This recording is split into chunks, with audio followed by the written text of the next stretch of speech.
Pada video ini kita akan membahas tentang kelompok akun utang dan kelompok akun modal.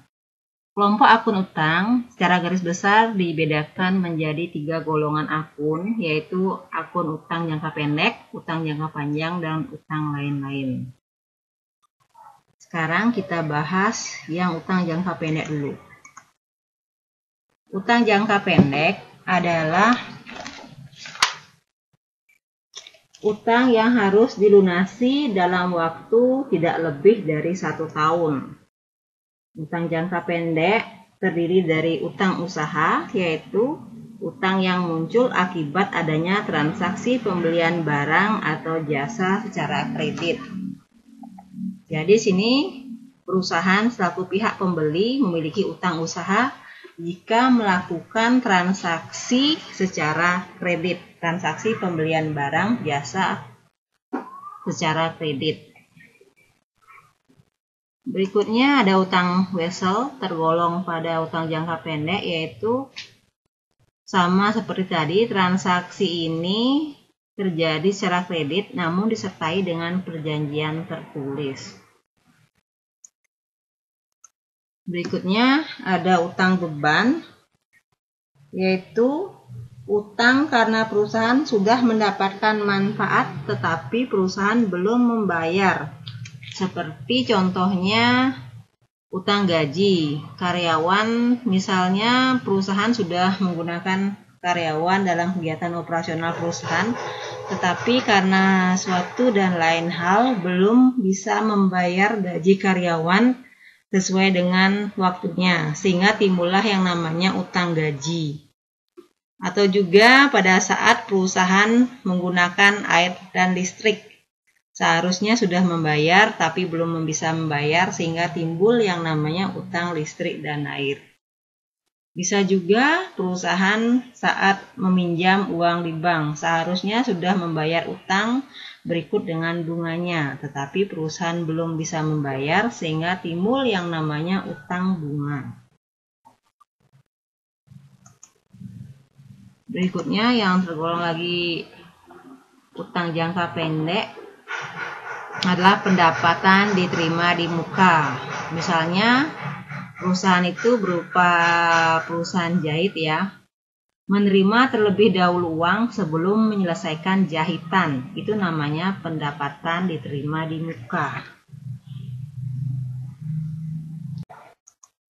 Selanjutnya ada utang jangka panjang. Utang jangka panjang adalah kewajiban yang waktu pelunasannya lebih dari 1 tahun. Yang tergolong utang jangka panjang itulah utang bank. Kemudian ada utang hipotek, yaitu utang yang jaminannya berupa harta tetap. Selanjutnya ada utang obligasi, yaitu utang yang timbul akibat perusahaan menjual atau mengeluarkan surat-surat obligasi. Yang terakhir ada namanya kredit investasi, yaitu kredit jangka panjang yang biasanya digunakan untuk keperluan perluasan usaha atau membangun proyek atau pabrik baru.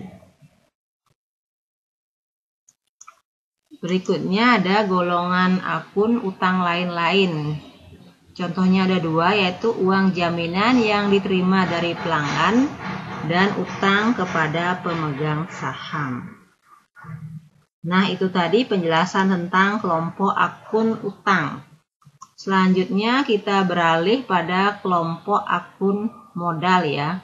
Kelompok akun modal dibedakan menjadi 2. Ada akun modal dan akun prefer. Jadi di sini modal itu dikeluarkan oleh pemilik perusahaan. Misalnya pada saat pemilik mendirikan perusahaan, pemilik menyetorkan bisa uang tunai, bisa berupa gedung atau bangunan, bisa juga berupa kendaraan. Itu termasuk dalam akun modal. Berikutnya ada akun prefer. Prefer adalah pemilihan pribadi yang dilakukan oleh pemilik. Contohnya misalnya pemilik kurangan uang untuk membayar SPP anaknya, itu pemilik mengambil uang perusahaan. Itu boleh saja asalkan dicatat. Atau bisa juga ya, misalnya pemiliknya itu adalah pemilik sebuah usaha salon. Misalnya dia potong rambut tetapi tidak bayar. Itu termasuk ke dalam prive juga. Atau misalnya pemilik salon itu mengambil perlengkapan salon, misalnya hand body, lulur, masker rambut, itu tergolong akun prive ya. Karena kan tidak membayar tapi mengambil barang. Dan itu diambil oleh pemilik perusahaan, itu tergolong dia ke dalam prive atau pengambilan pribadi.